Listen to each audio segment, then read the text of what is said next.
Free audio post-production by alphonic.com. You're listening to The Real Short Box, a comic book podcast made for geeks by geeks.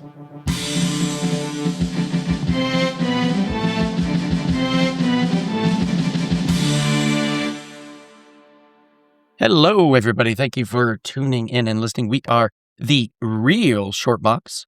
My name is Donald, and we are here courtesy of WCBH Studios in wonderful Chatsworth, California. I'm here with Big Sal. Yep. And I am here with our special guest, the none other talented writer, Tom Pinchuk. Tom. Ooh. Well, hello. Hello. Thanks for joining. I love these mics. They're nice, Gotta right? say. Yeah. I think I'm going to talk like this the whole time. Do it. You know, this morning, ASMR. yeah, this morning my voice was like this because Yeah. I was like losing my voice basically. About annually, about once a year, my voice goes out. Yeah. And this morning it was on the precipice, on the cusp of being gone, and it bounced back halfway through the day. So I'm hanging in there pretty good. You're in pretty good shape. I Yeah, can see. Yeah. I try. But we were talking about balls, right? Just a minute ago. Talk about Pai Mei Pauls. We were talking about Hey, balls. sex sells, man. You know. Yeah. And you were saying that this guy only takes a bath once a year. It's a Oh, movie, right? So yes, we were commiserating maybe about our shared love of kung fu movies, and there's one that's called Clan of the White Lotus that will endure for me because it stars the prototypical evil kung fu master Pai Mei, whom murders the hero's parents, and he goes on a revenge quest, and he has a two-pronged strategy because Pai Mei is generally invincible, because he has the ability to retract his genitals. Yeah. So he does not have a vulnerable spot except once a year when he bathes. So did this dude go and attack him in the bath? He tries to. I think the plan goes sideways because he also we were talking to is that he learns about pressure points, specifically to try to get the blood to rush down. So it's like I said, it's a two-pronged strategy. So if the one doesn't work, the other. Very clever. It's a good kung fu flip, but the funny thing is that the way he defeats him is that he's hitting all these pressure points on his body, and he's confusing Pai Mei. He's like, "This isn't gonna work. What you're doing?" Yeah. And he's like, "You don't even know what I'm doing." And he hits him in his hip, jumps on his head, and then uses both of his thumbs to hit him in the side of the head. Yeah. And what that does is that all the pressure points that got clogged up, all the blood that's on the brain has rushed down and dropped his balls. Yeah. And then that's where he's like, "Now I strike," and then Did they show it? Did they they don't show us? the No. balls. No, No. they just show him like hitting it, and he's like, "Oh!" And then it's the end. What's great about a real kung fu movie is there's no denouement. It's just once you've killed the villain, roll credits, movie's over. Oh, okay. Yeah. And sometimes his body doesn't even need to hit the ground. And so this actually ends with I think it ends on a freeze frame with a postscript that just says the superior kung fu style prevailed. Yeah. I love when kung fu movies do that. So there's this kung fu movie. It's on YouTube if you wanted to check it out. It's called Legend of the Kung Fu Legs. Oh, And then they explain, because you know, like old school kung fu movies, how they do demonstrations. yeah. Yeah, they show like Forms. demonstrations Yeah, and forms. Yeah. Oh, that's So they talk about exciting. like, oh, the northern style talks of like Right. the kicks are like this, and then the southern style are the low kicks. Mhm. And then it just shows this girl that's like, in the middle, and she's coming up with her own style. But in the end of the movie, it's a freeze frame where one's kicking the bad guy in the neck, and the other one's doing a drop kick, and it just steel frames this goes the end. Yeah. Yeah. Love those. No shit. Love those, dude. Okay. Yeah. Cut the credits right there. Fun times. But Tom, Yes. getting around to you, sir. Yes. You've been writing for a while, yeah? I have. Yeah. I have. And you just had very recently, I would say within the last couple months, you had a book drop, a comic. Yes, yeah, I did. Clash of the Classics. It's an anthology series. It's a bit like Marvel's What If, but with classic books. So we take characters from one story and drop them in the plot of another, and watch all the chaos that unfolds. In this case, it was Don Quixote, and he was dropped into the War of the Worlds. Yes. So in this case, the Martians invade Spain 200 years ahead of schedule. And you might think that the people of that era are even less equipped to deal with the Martian invasion. But as it turns out, an unlikely savior emerges because Don Quixote has been dueling with what he believes to be giants. And he just carries on his training. So he's actually like the best Martian killer around, even though he's still batshit insane. And so everybody still has to indulge him in his nonsense because they want to liberate Spain. And once I saw the cover, I was instantly hooked. Not only because it's creative, but the art and artwork's fantastic, but also because I was at one point in time in Man of La Mancha. You were? Yeah, and I did not have a singing part. If you can't tell right now, I don't have the voice for it. Literally right now, anyway. Mm-hmm. But I was one of the I was the captain of the Inquisition. You know what's interesting is I found that when most people kind of connect with the book, it's not because of Cervantes' classic novel. It's almost always because of Man of La Mancha in one form or another. So I think that's the one that's really keeping that story relevant. I think 100% you are correct in that because I don't know anybody that's read it. Well, I have read it. Well, now you know one person. Yeah. I will say just and as a statement about this because I put it out through Kickstarter. I got the rights back from an outfit. That's a story in of itself. But I got the rights back later last year and just was kind of I wanted to get it to the people right away and just do it on my own time. Yeah. But I was aware that there are lots of stories that work with public domain characters, so I think execution really makes a big difference. It's really even more crucial. And one thing that I was really committed to with each one of these stories was that I was going to actually put in the research so the audience didn't have to. So I would read each book.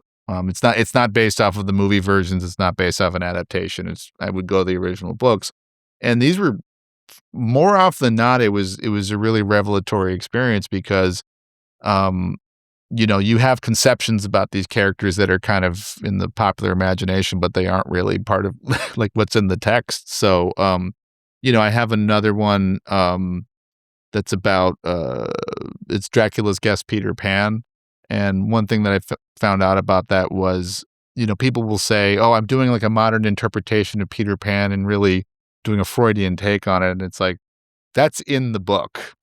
Like, it's not, it's there, like it's, I would even argue, I think that Peter Pan, the book is really more for adults kind of reminiscing about childhood than it is about, for a child audience. Likewise, going into, I have another one that's, Sherlock Holmes, The Invisible Man. That's the second one that we're working on. And, I'd seen things like the 7% solution, and I assumed that the whole notion of Sherlock Holmes being a cocaine addict was people reading into the original stories. And then I read some of the shorts, and there's one that literally starts with Watson saying, Holmes had a cocaine problem that had resurfaced. And it's just that, it's just there. It just sort of gets selectively acknowledged. And I think one of the big takeaway for me about Don Quixote was just the fact that this is sort of regarded, some people call it like the first novel, and it's very much in reference to other fiction. It's very meta, for one. And also I realized that in the context of its time, this is Kick-Ass. This is, Millar and John Romita Jr. doing Kick-Ass because it's the same basic idea of, this rich guy reads too many stories of heroes and he starts to believe that he is one. And so he gets it into his head that he's going to go off and actually fight bad guys he's kind of got a loose handle on reality. And it's continually about him just proving inept. So, I mean, those are kind of fun revelations to come into. But I found that to me, like the guiding principle of the whole series has just been like trying to burn the house down. Yeah. Insofar as like I'm not approaching this with the sense of like I want to be doing the continued adventures of Don Quixote or it's like a new case for Sherlock Holmes. It's like a lot of times I'll start with how can I ruin the point of the book? And so I think that, there's a lot of layers to Don Quixote that it's satirical, it's comedic, it's tragic, but I also think the tragedy is it's supposed to be that this man thinks he's a knight, and even in the time that it was written in, the age of knights was well over by then. So it was considered, I mean, that sometimes you lose track of that when these are books written long ago, is that by that point even King Arthur was considered antiquated and out of date, and it was not, it was considered ridiculous for someone who was a modern man to be thinking he was a knight. Mm-hmm. So I just thought it'd be interesting if the tragedy is supposed to be that he was the right man in the wrong time, or if only he'd been born earlier, what if the joke could be, well, now is the right time. His time has come, and he's still nuts, and everybody has to deal with that. I watched a movie. Now, I had seen it before, but I was introducing it to a friend of mine. And it was originally a French film, and it came out, I think, in the 90s. And it was called Just Visiting. Oh, yeah, with Gerard Depardieu. No, it was Jean Reno. Jean Reno? Yeah. Oh. Jean Reno. They remade it in America, and Christina Applegate was. Oh, that's right. well. Yeah, but wasn't it like Jean Reno was in both ones? Yes. Yeah. Yeah. Okay. Him and his co-star, the guy that played his squire, his servant, they were both in the original. Did so well in France in general that they were like, okay, well, the Americans were like, we got to make this. So they got the rights to it, brought it over to America, Americanized it, but with Jean Reno and the other guy, because they both spoke, English very well.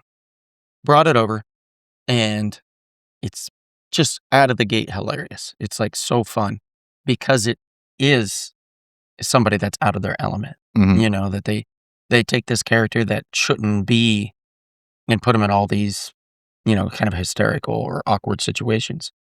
And I feel like that's what you did in the book. You put, Don Quixote in these awkward situations with these aliens, and the aliens just didn't know how to respond to that. Yeah. To like the insanity of this one man. Yeah, I mean that's a recurring theme. I mean that's definitely something that we're going to explore in the Dracula Pan one as well. As I'm just sort of fascinated by, if you take characters in one context and put them in another, they don't quite operate the same as you'd expect them to. And so I just thought it was really fun of that. It's more that Quixote is so insane that even the Martians don't really bother him, or they don't really impress him in any way like it does everybody around him. He's not intimidated. Not at all. Yeah. I mean, look, giants, I mean, he's not scared. I mean, look, I would be dishonest to say that League of Extraordinary Gentlemen was not an influence on this. And I think what was, fun about that to me was it really did kind of keep playing with the notion of that if you had these sort of incidental interactions between some of these like famous characters, you'd be sort of surprised at some of the, I guess like specifics of how they would, they would talk to each other. And so one of them was just that, Mr. Hyde is like the Invisible Man and Mr. Hyde are both on the same team, and the Invisible Man is sort of invincible in his own story. But because Mr. Hyde has this sort of heightened sensory experience that he can see sort of in thermal vision, and he has, he's got an enhanced sense of smell, I think, too, is just that he perfectly sees Griffin the whole time, and so he's just completely powerless against him when they're in the same room together. I find it interesting that, like in comic books, that there is the ability that they've adapted some of these literary characters. I mean, Dracula, for example, exists very prominently in the Marvel universe. No, he's an actual character. Yeah. It's like him and also Count Nefaria, who's like the supervillain version. Yeah. Mr. Hyde also. Yeah. Daredevil, primary Daredevil villain. Even they did these classics, Marvel did, and then they took those characters and they were like, well, we can do more with them. They had Frankenstein. Yeah. I think DC does more with the Frankenstein character because, they had the Creature Commandos. Yeah, the Morrison revival of that character too. And they did Frankenstein Agents of Shade, if I recall. Yeah. It was a New 52 title. And I think that was Jeff Lemire that wrote that, if I'm correct. I think I remember when Seven Soldiers of Victory was happening, and Frankenstein, I think, wound up being the most lasting, I don't know, like revamp out of that whole set. Yeah, it always fascinates me where some of these characters can, like, I never, in DC's universe, I know Hercules exists, Right. Zeus exists, but they're used so much more in the Marvel universe that I don't associate those characters with DC. Yeah, I mean, I think that they even ran into that interesting kind of conundrum with the Aquaman movie, and then, when they brought Namor on screen was, they're both kings of Atlantis, and I think that they recognized that even though Namor was created before Aquaman, and you're introducing, they're both like sort of pseudo-Greek mythology inspired characters, and then I think when they rightly figured that because the Aquaman movie's beating us to the punch, even though Namor debuted first, we have to reconfigure Namor to be pretty different. Right. I mean, Aquaman always was more Poseidon-esque than. Well, it gets Namor. he's got the quindent, he's got the trident, depending on the vision of it. So they adopt these different aspects of imagery. The original Flash. The Jay Garrick one is basically made to look like Mercury. Yeah. The god. The hat with the wings and stuff. Yeah. I think again, I think what was sort of the success about, in terms of approach that I liked about League of Extraordinary Gentlemen was Alan Moore had talked about. He was just realizing that a lot of those characters were sort of predecessors to modern superheroes. In a lot of ways, but then he put them on a team, and what I thought was kind of creatively honest about his approach, and especially in contrast to the movie that got made, was okay. There's a story about I think he was wearing it on his sleeve, but like this is supposed to be a Victorian Justice League. They're both leagues, and what he kind of reasoned pretty quickly was, okay, maybe you could get all these monsters and maniacs to cooperate for one mission. Yeah. And by the second mission, they would all be trying to kill each other. And that's what I love about the second volume of that, is that it just follows that through of that this team falls apart immediately.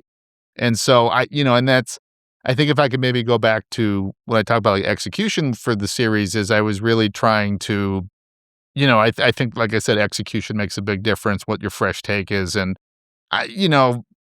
when I do like the Sherlock Holmes, The Invisible Man is the next the comic that we're going to be doing, and I'm well aware that I'm doing this at a time where there's a Watson TV show, there's a young Sherlock TV show, there's a lady Sherlock show.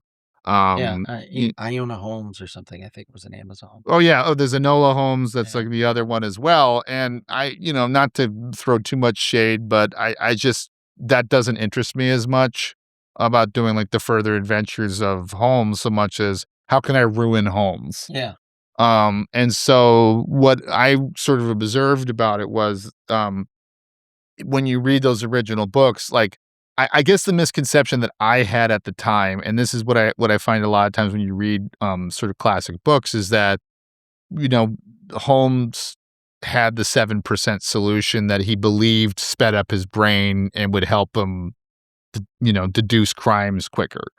And you think that, how naive were people back then, or how silly were they that they didn't think there was any drawbacks to cocaine? And it's like, no, they knew. Like this is actually this was a character flaw of Holmes. Like these were not written as these sort of like saccharine, family adventures. This was, and a friend pointed out that, that show House was in a lot of ways like a modern version of Holmes, but it was a character flaw. Yeah. So addicted to him. Yeah, and also just the fact that when you read them, it's like, well, there's Inspector Lestrade, and there's also all the regular policemen at Scotland Yard kind of almost barely tolerate Holmes because he's arrogant. It's that he knows that he's the greatest detective, and he makes sure they know it too. Yeah. And so I think that I don't know. It kind of reminded me a bit of that. I was reading a bit about like the intentions with the TV show The Wire, and it was just sort of, he was kind of remarking about how some, police and like were not so much motivated by doing, in some cases, not to catch you, but whatever he was observing in like the cases, that there was more of like an intellectual vanity of like, it's not so much that I want to make sure that nothing bad is happening to somebody, but I want to prove I'm smarter than the criminals. Yeah. And I thought that'd be like that seemed to be more of a germane approach where it's like, this is not what we do with this next volume, this next one shot is not going to be, again, it's not the further cases of Sherlock Holmes. It's not a protracted investigation into the Invisible Man. He solves it pretty quickly. But then he looks at, well, okay, this Griffin, this amateur chemist, made this formula to make him invisible. I'm smarter than him. I'm a better man than he is. I can make a better formula. I can use it to solve crimes more effectively, and more important than anything else, I can avoid any of the downsides that this man had because I'm just so much smarter than he is. Yeah. And so obviously, and then I think you can tell by my tone that I'm sort of setting it up for that's not going to quite go the way that he hopes it's going to go. Right. But I just thought that'd be like an interesting thing of it. Well, maybe you could sort of swap cocaine for the invisibility formula and sort of explore where that goes from there. Yeah. So, it's again, It's addict, it's pretty easy. Well, yeah, that's what I'm saying. So Fall back it's into one chemical dependency for another. And like I said, I mean, I think the approach I've had is that we've done the homework so you don't have to. So we have recaps at the beginning of each issue so you don't have to, even if it's been a while. Great. Yeah, and I think that was something I really worked a lot on because I didn't want to take for granted that anybody knew. Because, look, I mean, again, I like the League books, but I also think that there definitely are later volumes of that are impenetrable unless you have annotations online. Like they're just references that they're expecting you to know. So I was not going to take it for granted that anybody knew that. But I also really wanted to have these connections be a bit more clever or thoughtful than just simply, Dracula versus Frankenstein in odds or something like that. So that was sort of my thinking was, all right, well, what are some interesting kind of thematic links you can find here, or maybe incidental details that you can really explore even further. So that story's being drawn right now. We teased at the end of the first issue anyway, so I'll just, and I've already said it here, but then the third one would be Dracula's Guest Peter Pan. That one is, believe it or not, going to be like Dennis the Menace. That's going to be the fun aspect of it for me. So the setup of it is that Dracula's expecting Jonathan Harker to show up at his door at Castle Dracula, this mild-mannered English solicitor, and then he finds out that it's actually Peter Pan offering him, instead of land plots that he's already arranged for in London, it's property in Neverland. And he thinks he's being pranked. And then when he finds out fairly quickly is that none of his enchantments actually work on Peter Pan, so he's sort of at the mercy of this like completely insistent, annoying well, that would be salesman. Fascinating though to drop Dracula in Neverland. Well, you might get that wish. I mean, particularly because, there's a veritable cornucopia of delights there for him to. I wonder what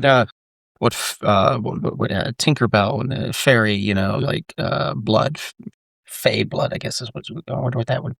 That actually, I mean, it's not quite the same thing, but I'm thinking along the same wavelengths, and that even becomes part of the sales pitch at one point. You might believe. I know they touch upon it just slightly in like True Blood, and I remember bits and pieces of that, but like. There's so much you could work with there. Well, the aspect of it that my first approach was, first and foremost, I really wanted to do the most unsentimental take on Peter Pan possible. Yeah. I'm happy with that, actually. Well, I mean, I think, again, like when you read the actual book, it's an odd, like, I think there's kind of layers of it. So it's like Barry, the author, I think that this was very much written about an adult's perspective on, what were the sort of adventures I had in my head as a boy. But it is written from the perspective of, okay, this is a young woman who's on the cusp of puberty or becoming a, more maternal instinct. And she falls in love with this bad boy she wants him to grow up, but that's not going to happen. And she just has to learn to accept that. Right. Yeah. But I would also say that maybe it would be kind of interesting. The thought of sort of presenting that from Peter's perspective of like, okay, well, now that I don't have to deal with that anymore, let's get to some roughhousing and, let's crack some skulls and, Yeah. How would he like, what would he turn into without her conscious there? Right. Well, I mean, they again, like I think there's a lot of stuff in it that they make allusions to that's kind of interesting. Where it's like, I mean, and it's also like a lot of these books they have very different writing styles in terms of like how detailed do they get. Like Arthur Conan Doyle when he's writing Sherlock Holmes, it's very much like a screenplay. Like it's very dialogue driven. It's the descriptions are not so they're very succinct. But Barry, it's like it's very whimsical in the sense that he just skips over the parts he doesn't want to detail. So there's this interesting kind of undercurrent of it where when he fights the pirates, the Lost Boys kill the pirates. They just don't get into detail about, okay. They don't get into detail about that. So it's sort of left to your imagination that kind of like blunts the impact a lot. Yeah. But it's like, make no mistake. It's like, it's very much like the 10-year-old playing, Doom. In terms of like, I'm not really, I kind of have this sort of, I mean, I think a lot of boys like they get civilized by their mom, and that's usually the first thing is just like, I don't want you playing those violent video games, or I don't want you, roughhousing with your friends in the same way. So, I thought that'd be like a fascinating thing to sort of explore, but like, let's just take that like restraint completely out of it. Cause I also think that they sort of say it like a little quietly, but we try to say it very loudly in this is that Peter Pan is a gang leader. Like the Lost Boys are a gang. He really is, yeah. And it's not that much, it's not so far off from say like Lord of the Flies where it's like he rules them through intimidation and he's, he's very mercurial. He doesn't really think he doesn't think at all about tomorrow or what have you. And then the contrast with that would be when I read Dracula, I'll be honest, it's a dry read. That one was probably one of the more big struggles I had, honestly, to get through it. Like it was much more of an academic exercise. And what I realized though, upon reading it though, was like, that's the equivalent of like Paranormal Activity of the time, because it's written as these like series of letters where they get really specific about like the time of day or the date and the shorthands and so on. And it's supposed to sort of feel like, okay, let's get into the really mundane details so the horror sort of creeps in at the edges and that's sort of, part of the mood. But what I sort of love about it is like a lot of people kind of tend to forget like that whole story starts because of a really dry real estate deal. He invites Jonathan Harker over to say, I'm going to buy these plots of land in Carfax Abbey. Let's sort out the particulars of the deal. And by the way, while I'm entertaining you, in, my antechamber, hey, he sees that Dracula actually has a lot of brochures about London. He's doing his research in a kind of like geeky way ahead of time that he's excited about, just like starting a new chapter in his life, but then there's obviously a lot of stuff about, well, is he Vlad the Impaler or not? Like, has he, are his glory days behind him and he's kind of, hanging on to whatever vestige. He doesn't have any staff. Like that's sort of another part of one detail of it is because he's sort of run out of money. Yeah. So like he doesn't have any staff really. So it's like Ran out of gold. Yeah, like basically, I mean, that's kind of one of the undercurrents of it. And so I just thought it'd be like, again, I like to just, drive a semi truck through, that sort of a detail. So I thought it'd be kind of funny if like, he's inviting Jonathan Harker kind of on false pretenses for a business deal. Peter kind of calls his bluff and shows up and say, well, I've got a better deal for you. I got land in Neverland. And then now it's completely flipped where it's like now it's a cat and mouse game, but now the roles have reversed.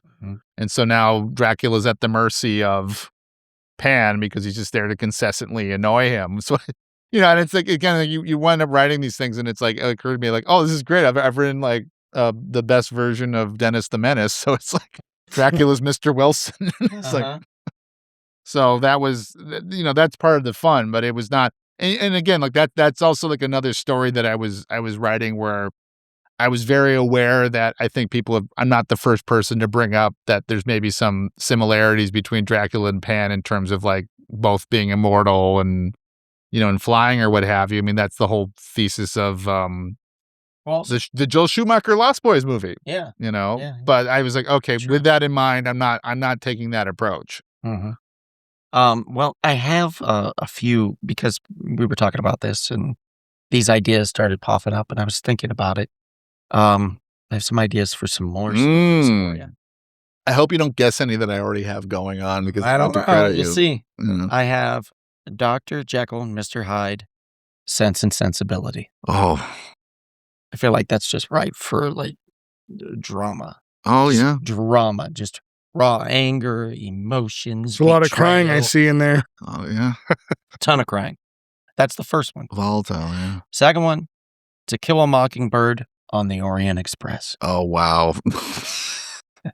Wow. I mean, I'm lucky at least because one of those is not in the public domain. So like, Yeah. I mean, some of these, no. but the one thing I would just add about that was I loved when they put out, like, there was some earlier draft of To Kill a Mockingbird that like got released as a proper novel, like maybe a few years ago. Mhm. And I was going by the Barnes and Noble and they had a poster that said new from Harper Lee. Yeah. Like as if she'd been active Right. as a writer for all these You just wrote this. It's like all the Michael Turner art that you see. And Oh, like, wow. Michael Turner did something. No, he Yeah. did not. Dracula Heads to the Animal Farm. I Oh, thought that could be fun, We might get it more right than Andy Serkis's version.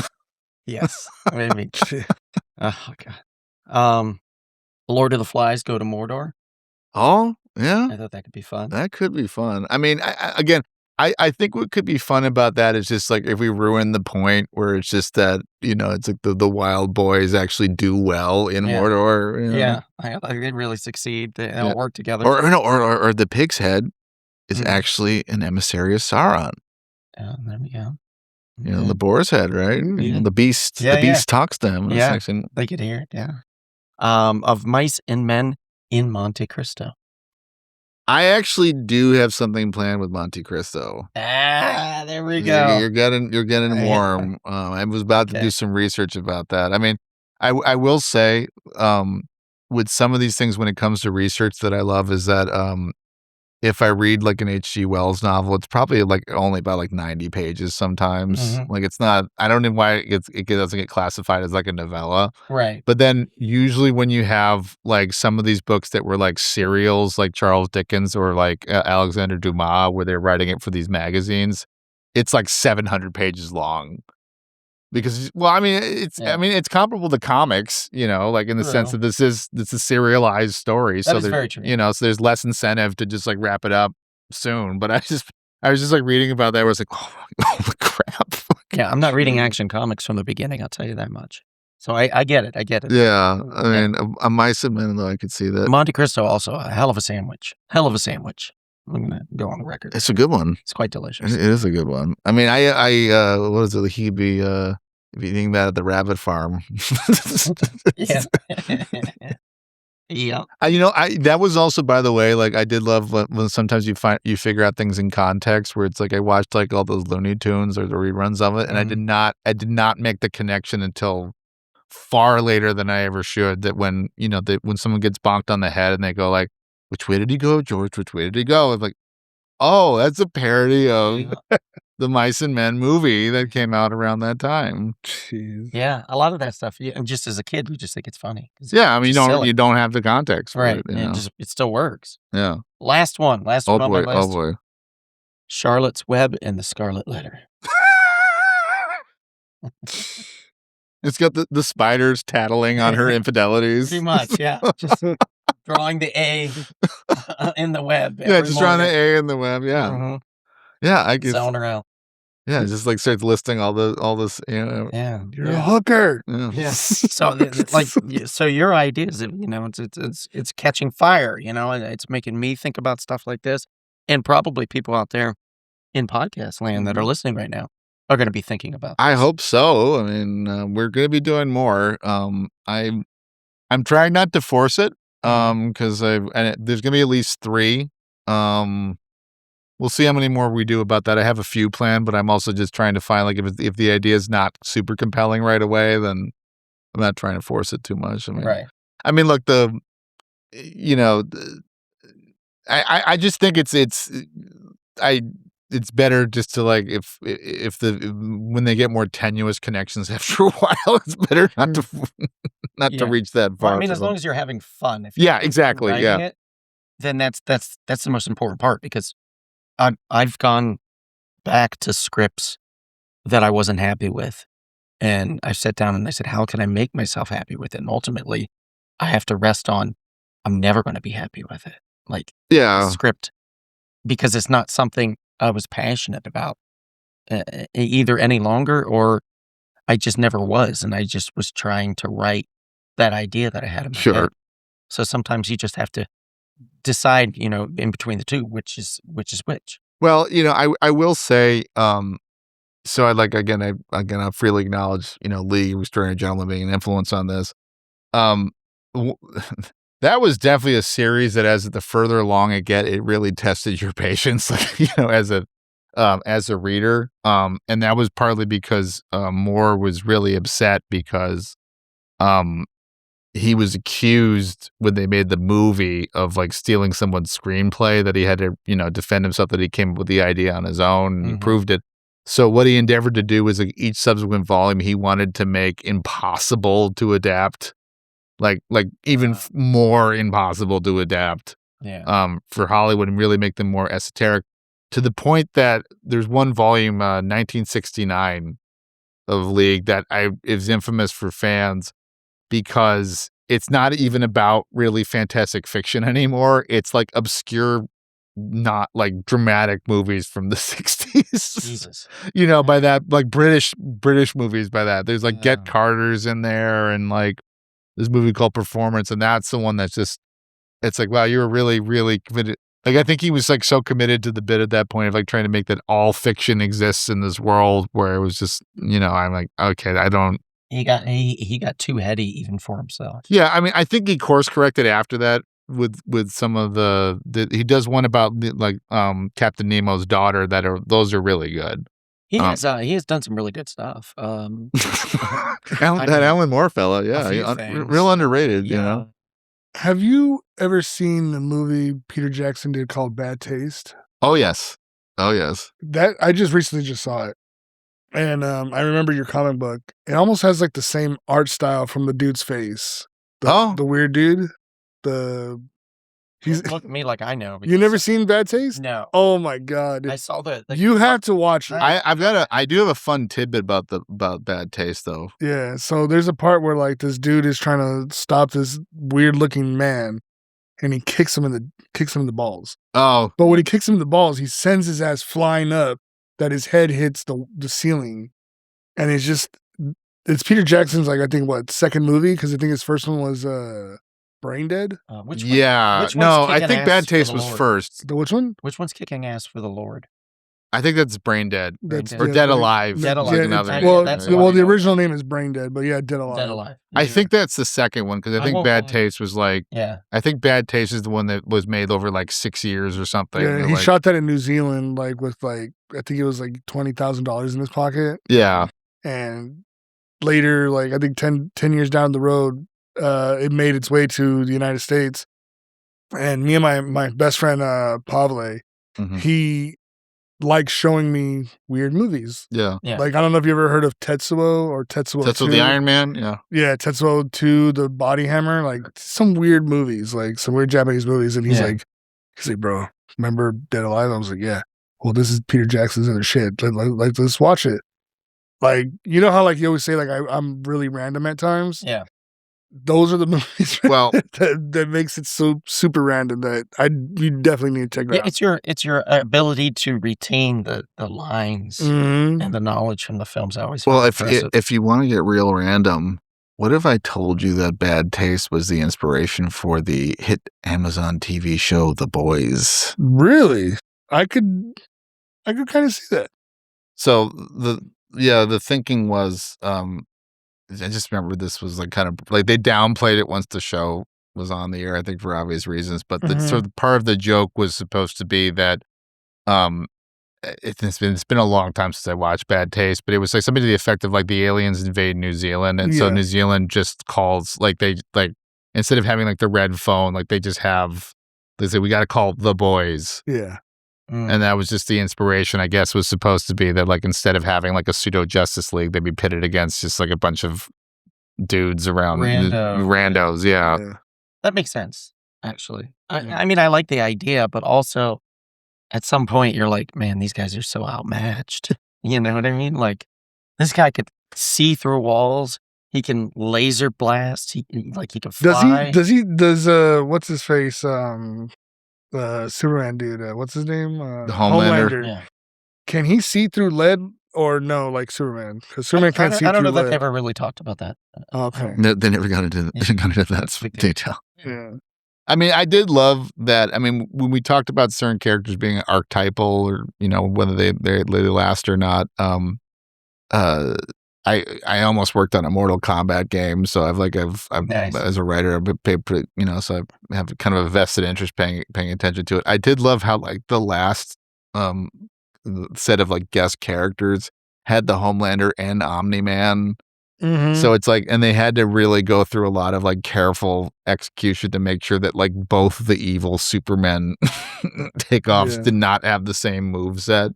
Yeah. And I don't know, like to me, you know, I think it's cool that they had them both in there, but I'm like, you know, whether it's evil or not, maybe that just to me speaks of just that there's something about the design and the power set of Superman that even if you do evil versions of him and there are two different evil versions of him, that's enough to capture, you know, people's imaginations. I mean, like, because the only evil Superman I've ever known at the time was Ultraman. Yeah. And then, but the one before that, it was just, you know, when in Superman 3 where Richard Pryor puts tobacco as one of the main ingredients, because remember, they're trying to recreate kryptonite. Yeah. Okay. And he's like, what's this unknown object? And It just puts tobacco in it. let me just put tobacco in. And then that's when they introduced evil Superman, where he was just a dick. Well, you know, I actually, it was kind of cool. Sure. Yeah. Sometime last year, there was a, It's just put tobacco in it. It's like the most. the interesting kind of story behind that was I went to, sometime last year, there was a 5th script that was written for, Christopher Reeves, that would have had, the Salkinds producing. They were the guys who produced like the first few movies. And, that would have had him fight Brainiac. And they actually did like a table read of it. Nice. You know, with Salkind was there. And what I kind of realized about it was listening. It's like when you watch like the Christopher Reeves Superman movies, you sort of think like these were sort of maybe siloed from the rest of the comics and they were just not aware of the comics or just decided not to do it.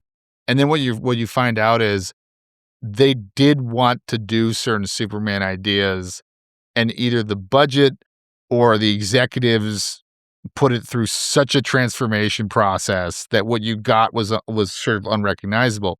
So with Superman 3, that's supposed to be red kryptonite. Yeah. Like that's their version of red kryptonite that it like turned Superman, you know, Make him go crazy. Yeah, kind of crazy. And then also like there's the supercomputer at the end that's sort of what Brainiac evolves into. I thought they were going for a Metallo kind of thing, because she kind of almost looked like. But the thing is, like, her design felt way too close to Spaceballs, like, you know, Mega Maid. The Mega Maid. Yeah, it looked almost like that. Like, or what's the robot's name in the Jeffersons or the Jetsons?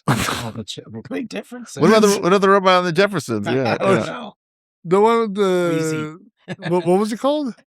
Rosie. Yeah. Yeah, she looked like, you know, Killer Rosie fighting Superman. Yeah. You know? No, it was pretty freaky. Yeah. I mean, it was definitely... But did you ever watch part 2, the Richard Donner version? I did, yeah. He had a really good like grasp of, like, you know, bringing in Zod. Mm-hmm. Because I love the fact when like Zod lands to Earth and he lands in a lake. Yeah. And he's just like, let me fix this. And then he's like walking on water, and then the fisherman sees that. He's like, yeah. is that Jesus? Oh, yeah. It is. Well, It's our Lord and Savior. Okay. I'll tell you something kind of interesting is I actually also then I guess after I went to that staging I was always curious about Mario Puzo wrote the first draft of what was the script that became Superman 2. Yeah. I'm usually very diplomatic. Mhm. It's the worst script ever. Oh, geez. It's so bad it's almost like outsider art. Oh, And it was like a weird, and I think like the story I heard was that Donner took it upon himself after he read it to make the movie just so that version wouldn't get made. And like the fun aside about that stuff is he brings on Tom Mankiewicz, and Tom Mankiewicz did the rewrite where he rewrites a lot of the dialogue to there is a bit of like the Superman as a Christ figure, in the first one that they play with for sure. But the thing about Superman 2 that I always like find amusing is that did not really get addressed in the second cut is, and I'm going to run it by both of you guys. Okay. Why does Superman have to lose his powers in the second movie? because you wanted to have a kid with Lois. Yeah, but why can't he do that as Superman? I think the parents were afraid. Is my guess. So wait, I don't know. why can't he have a kid with Lois as Superman? Yeah. So there was a They essay. Mallrats, didn't they? Yeah. Wasn't it Mallrats? So They did? there's like an essay that was like really had a lot of headspace in the 70s. It was called like Men of Steel, Women of Kleenex, which like posited that basically like because Superman has this invulnerable bulletproof body, if he ever had relations with a human woman, he would tear her apart. Which is a weird, I don't really understand why you have to be so committed to that as like a bit, because it's just, there's a lot of other, inconsistencies that go around it, but whatever, it captured people's imaginations. So in Puzo's script, it explicitly says that. Oh. It just like, it's not even, it's not subtext at all. And so it's a weird thing that it kind of like endures in the movie where like they never really come out and say, like, why is there this overwhelming reason that Superman has to do this? My thing is like, why can't he just lay on his back and let her ride him? I think though the problem was that a lot of people thought that his sperm would be like rockets or like bullets. that it Oh, would like shoot set out her of his- fling? Yeah. Well, yeah, it would just shoot. Well, up that's through what her, they did up in to her body and kill her. that's what they did in Hancock. Yeah, that's true. They just went with that. But the thing is, what I'm saying is like, what's really fun about this is that if you read Puzo's script, it's not just that that's in there and he explicitly says so. There's no tension whatsoever. So he goes into the machine. It's like, it's very much like kind of like the Silver Age, like, they would have like those imaginary stories where it's like, oh, I just happen to have this machine and it turns me, Curious Black was one of them where Lois went in. Yeah. But turned into a black woman. But it's like, Oh, no, but there actually even is a part where she fantasizes about turning into Superwoman, like in that same machine.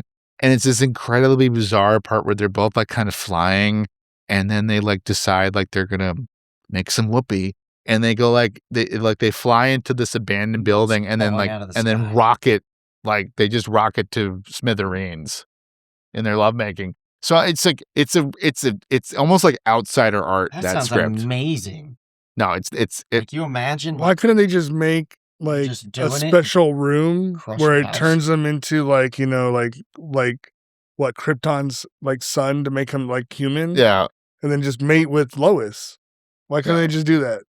It's Yeah. I don't know. If you can find the script online, I promise that whatever I have raised as a subject for you that you might capture your imagination will be disappointed when you read it. Oh, I love it. I love it, dude. Like, and then, in Superman 4, Quest for Peace, Yeah. he does go flying with Lois and he lets her go. Yeah. It's like, this was such a dick, dude. Like, Yeah. all right, you're. See ya.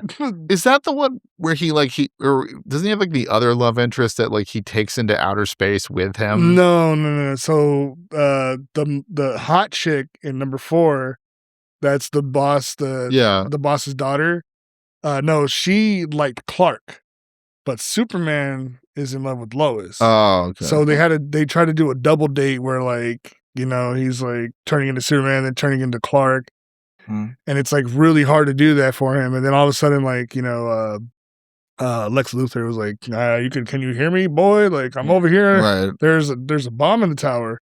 and that's when they introduced the Nuclear Man, which was supposed to be Captain Atom, but they didn't have the rights to do Captain Atom yet. Well, I think he was also evolved from like Bizarro too. Yeah. Because he's like it's like an evil clone of Superman. Elements. Yeah.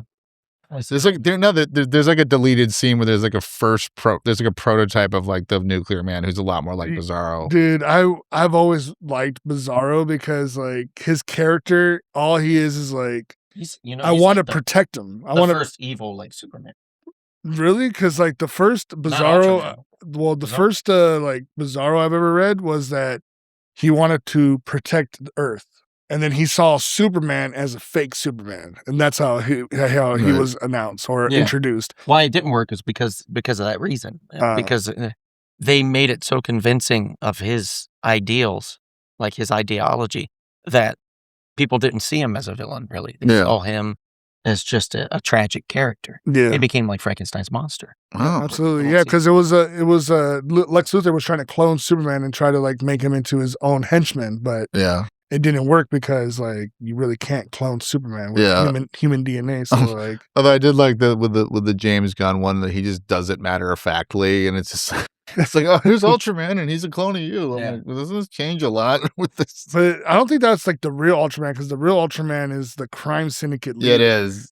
And I like his costume, like all blue with just a red. I mean, I will say one thing that I admire about James Gunn is that he, more than any other director, I think he really is like a collector. Like he really has like deep cut knowledge.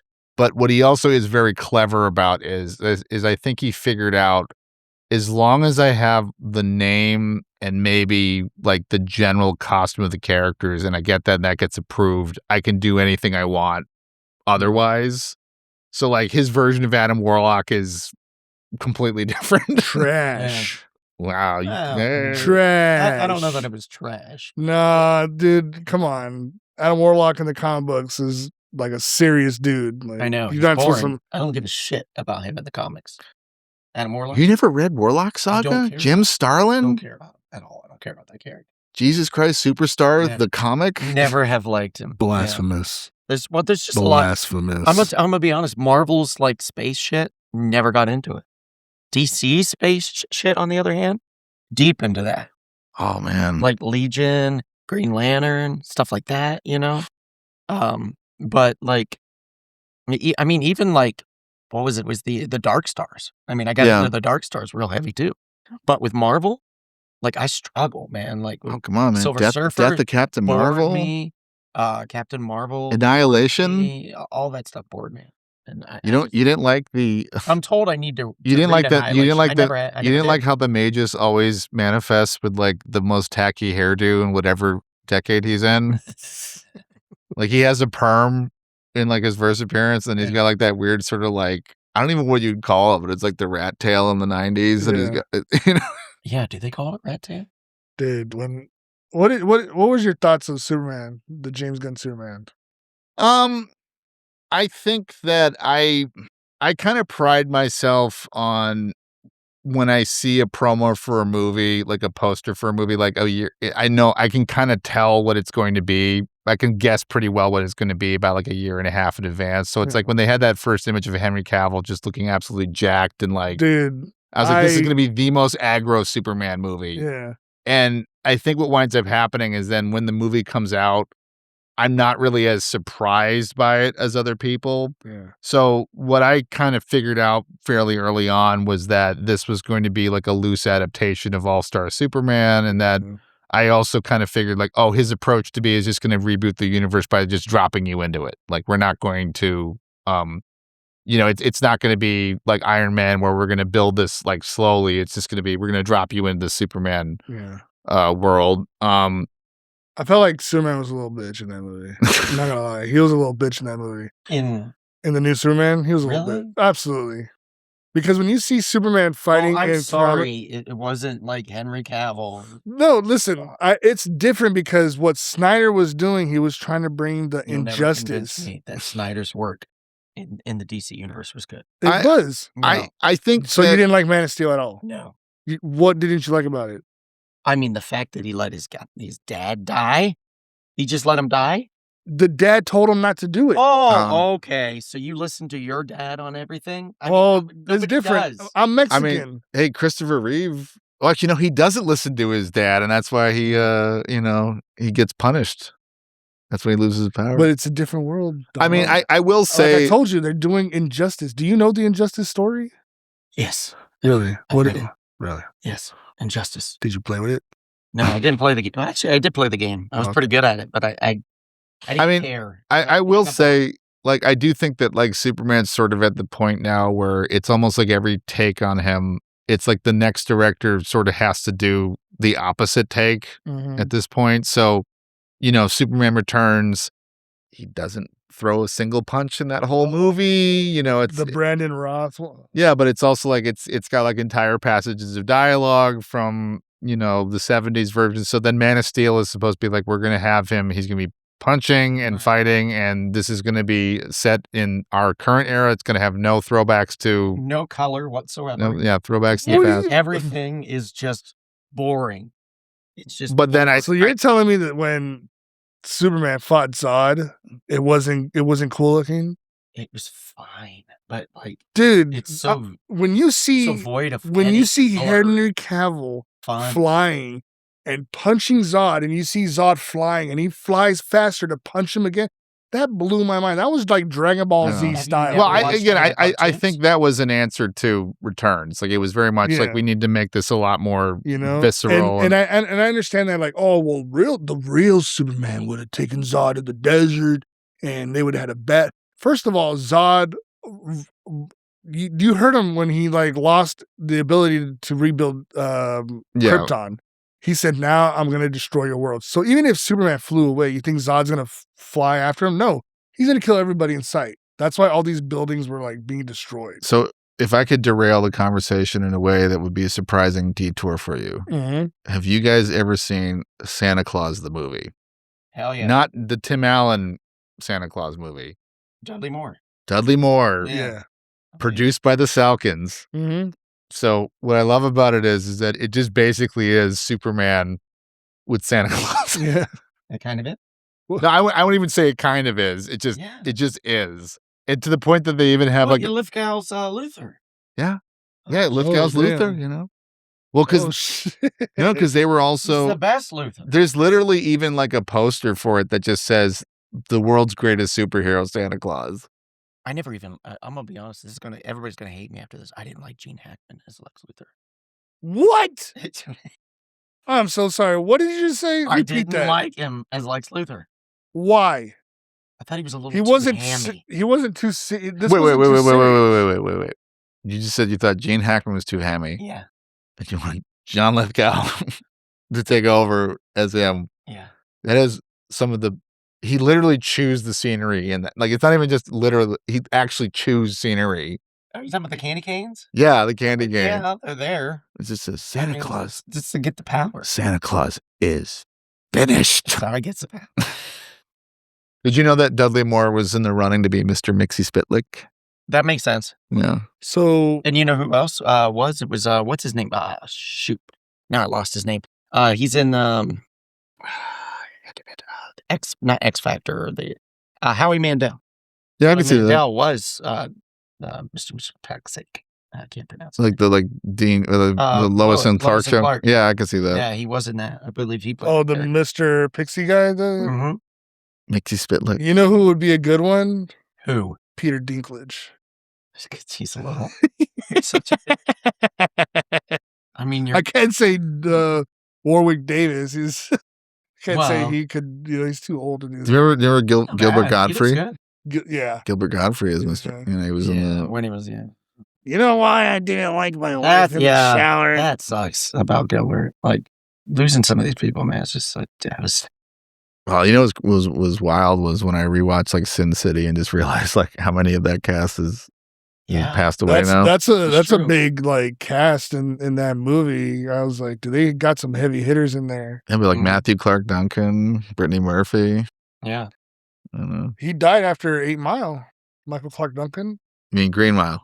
Yeah. Did I say Green Mile? What did I say? Did I say 8 Mile? He died from battling Eminem. That's yeah. Yeah, he had too much of mom's spaghetti. His knees were weak. No, the Green Mile. A lot of people didn't like him as Kingpin. Are you kidding me? I loved him as Kingpin. No, he was great. The He was one, great. He was the one one of punch wonder. After then, give you a rose. like, look, I'm gonna be realistic, and people that have listened to this pod know this, that like when it comes to comic books and ideas and stuff, I like go to the OG elements of that character, and that includes the visual element of the character. Yeah. Mhm. So I want my character to look exactly like they did in the comic book in real life, like Yeah. in film. So most of the time, I'm against any change. Mhm. But when they were like, let's cast this big giant black man as the Kingpin, I was like, okay, well, I'm just gonna see where this goes. And he sold me, man. Hook, line, and Yeah. sinker, man. He Yeah, sold me. I think that's an underrated Daredevil superhero movie. movie. Yeah, especially the director's cut. Yeah, Dude, the it director's is cut's better. awesome.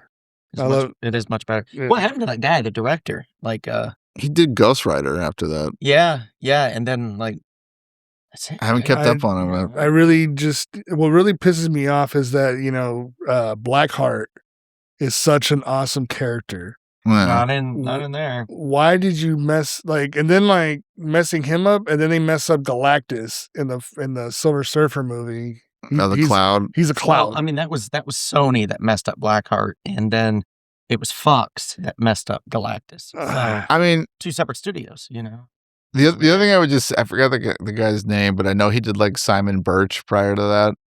Before Daredevil was like this. Simon Birch Yeah. is such a great movie. So sad with that little kid, right? Yeah. And then Jim Carrey is narrating the movie. I think so. Yeah. Yeah, that's a really good movie. Really sad movie. Well, I'm just always kind of fascinated though sometimes where it's like you have directors who kind of do like a really like slice of life, Mark Steven Johnson. Mark Steven That's- Johnson, like very like dramatic movie, and then yeah. and then he like winds up doing Daredevil and says that's what he really wanted to do, Well- and it's like, which like I think it's like you talk about like Jekyll and Hyde. Sometimes I Yeah. just imagine him being on set and he just like has to keep like grabbing his wrist of like trying to like let's not shoot this at a Dutch angle. Let's not have, It's like when I was growing up Wrote the watching screenplay, Paul Verhoeven, Oh yeah. and then all of a sudden like he did Showgirls, and I'm like, what? That was such a weird like Right. turn. And then I think I don't know if he did Moulin Rouge as well. No, that was Baz Luhrmann. Oh, okay. He did Hollow Man. That was actually, by the way, that was like the unofficial That's Invisible Man the one remake. with Kevin Bacon. Yeah, Kevin Bacon. Okay. Did you ever watch the remake? The remake of Hollow Man? Yeah. I didn't know there was a remake I know of it. they made a sequel. No, I know they made a new Invisible Man movie. Yeah.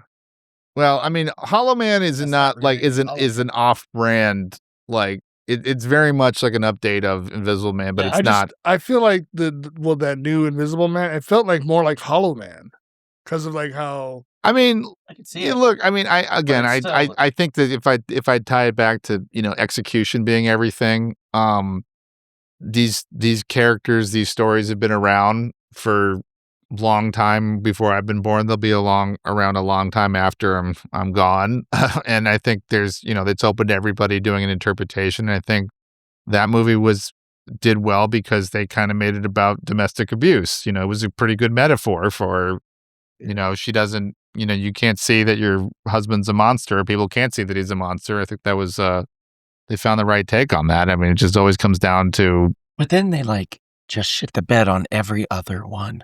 Like, so that Invisible Man was really good, right? Yeah. The reimagining. But then they did, what was it? The Wolfman. The Wolfman. And oh my The design of the Wolfman was crap. I didn't see that one, but It was. It was not a good movie. They They did do one thing very cleverly. They did, when he transformed into the Wolfman, they made it to where when people talked, he could not understand them. It was garbled. Like, oh, okay. much like another species. Sure. Like a dog couldn't really, giving you the interpretation like what a dog would hear. right, basically. They do that in Hoppers too. So they, oh, do they? Yeah. Well, there we go. I'm sure it's probably executed a little more. Hoppers, I saw last night, Better. is great. I would argue it's a better third Avatar movie than Fire and Ash. Oh, I haven't seen that third one. Oh. I didn't have it in me to commit that much time in theater I mean, back in Avatar is fascinating to me because it sort of represents the difference between like breadth and width when it comes to audiences, because every time the movies come out, they make gangbusters. Everybody I know who's like in the geek circles or Comic-Con crowd is always in bewilderment or like outright like scorn for them. And then the silent majority shows up. But I've never, when I go to conventions, I don't ever see merch selling for Avatar. I don't think it quite like engages with obsessives the way that like other even Cameron properties do. So That's true. they came out with a video game for Avatar, and I saw the gameplay, and I was like, "This is not going to be a successful video game." No, I mean, again, that's kind of my observation is like they keep making Aliens games and they still do well, even though. Because Fireteam Elite was so good. I love playing Fireteam Elite. Like, you are super immersed into as a colonial marine in that video game, and you know how that game was even made, right? No. So what happened was they were making Alien Isolation. Oh. And then a couple of programmers were like, "Oh, hey, let's make a third-person shooter just for fun." Just blow off some steam. Yeah. So one of the big heads was walking, and they saw them playing this, and they're like, "Do you guys have a demo for this?" And they're like, we can make a demo. Like, we're just messing around and just fooling around with like the engine, what they're working on." And he's like, "How long would it take you to make a demo?" And they said, "Maybe like a day or two. Have it done and bring it to my office."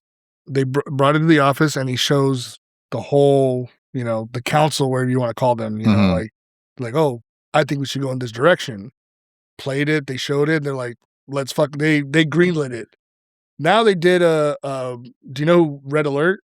Yeah. Okay, so now they did a Red Alert style Aliens, and that one blew up. And now the physical copy of that one is like $150 worth. If you could somehow find it. There's a lot to be said about having a project where you kind of give yourself permission to cut loose, in a way. That was even, I don't know, that was kind of my approach with even Clash of the Classics. Was I was thinking, another inspiration on was Amalgam Comics, that I mentioned earlier. And, that was, all these creators were doing monthly titles for Marvel and DC, and then for 1 month they just got to do a one shot and kind of make up these new combination characters and cut loose. And I think some of them got the joke, some of them don't get the joke. I got the omnibus recently, but there's a lot to be said about, sometimes if you get used to a particular grind creatively and then someone just says like, "Hey, just do something for fun," you can have some interesting results to that. So whether that's you're working on a slow, claustrophobic game and you want to cut loose with a shooter, and then I loved Isolation. It was like, there's no guns. All you have to do is you have to try to get past the xenomorph. Yeah. So you have to hide, you have to wait for it, you have to be clever and trick it. They just came out with a VR Alien game, and it looks badass. Like, you're literally a colonial marine and you have a gun. You get the pulse rifle, you get the smart cannon, and it's all VR. Oh, wow. So it looks amazing. Well, again, like, I just think that I've seen people really dive deep into Aliens in a way that I don't really see them diving into Avatar. Yeah. That was even a revelation for me one time where I love the Terminator movies, and just realizing like how much of your understanding of like, this whole mythology of the future war and the different marks of the Terminators.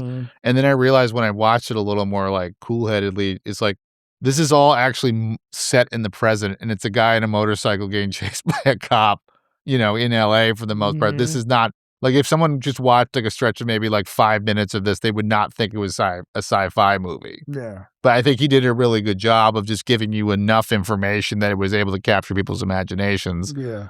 Versus, I think Avatar is almost like it gives you a lot, but somehow it's just not quite, I know they're doing a Pandora Land. I don't remember. I think I've been to it. Yeah, it's in Orlando. Yeah.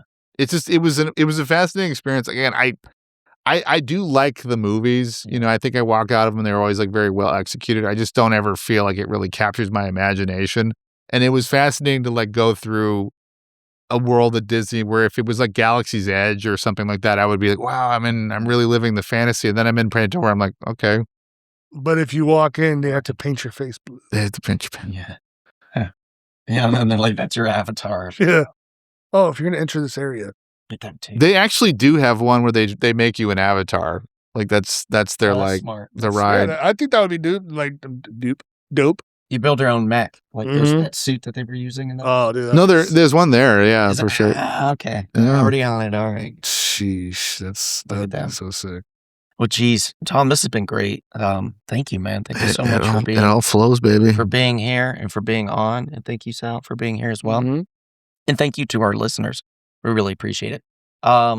Sherlock Holmes and the Invisible Man. Sherlock Holmes colon the Invisible Man. Colon. The Invisible Man. You know, the colon can mean several things. It can. So, Gotta keep the colon healthy. searching. It's a healthy colon. Hold on, Watson. Yeah. Oh, Yeah. all right, let's go solve some Yeah, crimes. yeah. When's that land? Do we know? I'm probably going to launch a pre-campaign for it like within a few weeks. And Okay. then we'll have it, if everything goes well, maybe 2-3 months. Make sure to get us the link. And Yeah. For everybody listening, best place to follow me is my Substack. It's Chuck Chronicles, so CHUK Chronicles. But I'm on most of the other platforms. There's so many these days. It's really like pick your poison. But there's more stuff coming out. Actually, like Nikos, the artist of Don Quixote Fights the War of the Worlds, we have another. We got a series coming out from a publisher. It's just that they want us to have a lot of issues done before we solicit. So I'm not sure when that's going to be announced. And I'm doing another series with an artist called Patrick McAvoy. That's pretty ambitious as well. But again, it was more the reason that I wanted to just, with these, I put it out through my own label called Chuck Entertainment. And it's just because it comes out when I want it to come out rather than right. waiting when the publishers That's good. That's puts good. on their campaign. But So you're putting it out. It's going to be, you said, on Kickstarter? on Kickstarter, yes. Okay, so the next, the campaign is going to be for the Sherlock Holmes in the Invisible Man's colon, or Yeah, the Invisible Man's calling Yeah. up it on there. right up in there. I'm really just hoping we're. I don't want Well, real. let's start. I honestly don't want exceptional readers. I want regular ones. Yeah, Regular readers. yeah. Set your watch to it. Okay. Regular. Yeah. And then sometime after that, we'll be doing Dracula's Guest Peter Pan. I try to under-promise and over-deliver on these things. So I don't want to set too strict dates yet, but the wheels are spinning for both. So hopefully it's going to be sooner rather than later. I did do a poll actually with the last campaign of people, like we were just completely done with Don Quixote when we printed it. But then I asked if people would be fine if it's being a comic that's in progress, and they were fine. The responses were overwhelmingly people were fine with it being in progress. So this one will probably be the campaign will be up sooner rather than later. Excellent. So Okay. we got more coming. Some real the depths of the imagination we're going to explore. Imagination. Charlotte's Web and the Scarlet Letter comes. Yeah, All right. Tell Well, you, thank you gotta have her spell out puta. Nah, Jesus. All right. Well, thank you guys so much. Appreciate you all out there in podcast land.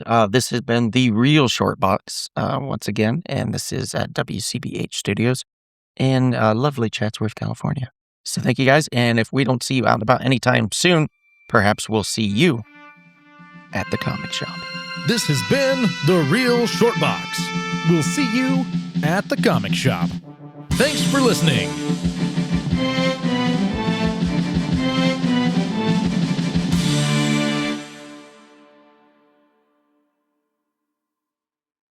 Free audio post-production by alphonic.com.